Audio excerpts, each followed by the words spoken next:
Bart, you didn't write this song in 10 minutes. It took a lifetime. How'd you do this? In this week on the countdown, in the #1 slot. This song already means so much to so many people. This is the #1 most requested song on the station. The song inspires such hope, and that's what we're trying to capture. Great spiritual message with great spiritual impact. The idea of grace, we can talk about it, but to see it in the film is really beautiful. I don't leave many movies feeling the way that I feel right now.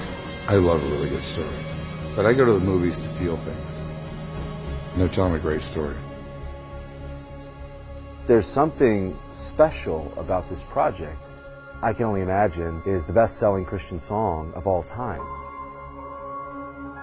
But no one knows the story behind the song. The most exciting thing I'm looking forward to is those that never heard of the story. We were just amazed that it hadn't been told and that we were the ones that got to tell it. This song that really touched the world, it was written by this kid from Texas named Bart Miller.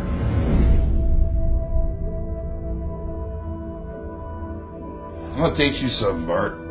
Dreams don't pay the bills. Nothing good comes from it. All it does is keep you from all this.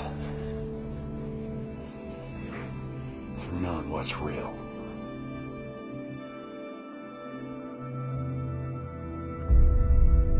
The only thing that sets me apart from you or anybody else is what I've lived. And it's the hope that all that I had to go through isn't done in vain.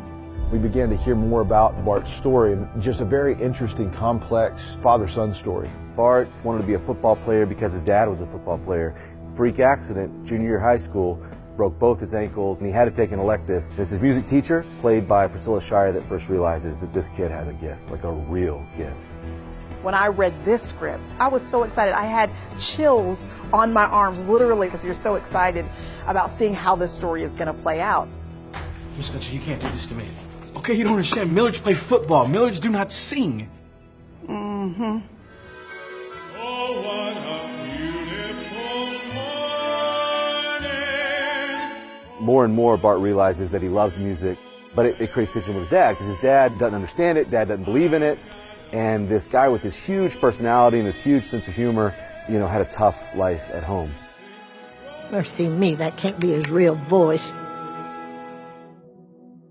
Until when Bart was in high school, his dad found out he had terminal cancer. How long you saying I got? His kind of dying wish was to reconcile with his son. I want to make things right with you and me. It's very uplifting about how one can really have a complete change in one's heart and how much you can move the earth with that. That doesn't happen very often.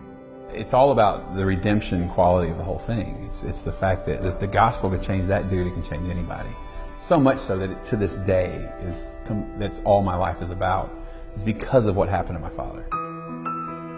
Finally, he sat down and one day he wrote a song for his father. And then that song went on to be what we all know it as.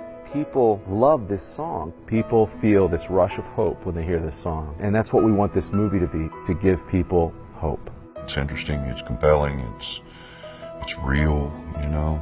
It's not just about I Can Only Imagine, it's about Bart's spiritual journey. And obviously Bart wrote the song for his dad, but without going through the journey that he went through with Shannon, now his wife, I don't think you have the song. It's a boy loving his father, a boy loving Christ with his whole heart. That's such a powerful theme in this movie because you literally watch his heart transform. I've honestly felt this is the greatest Christian film I've ever seen. This is a powerful story that is going to impact lives all over the world.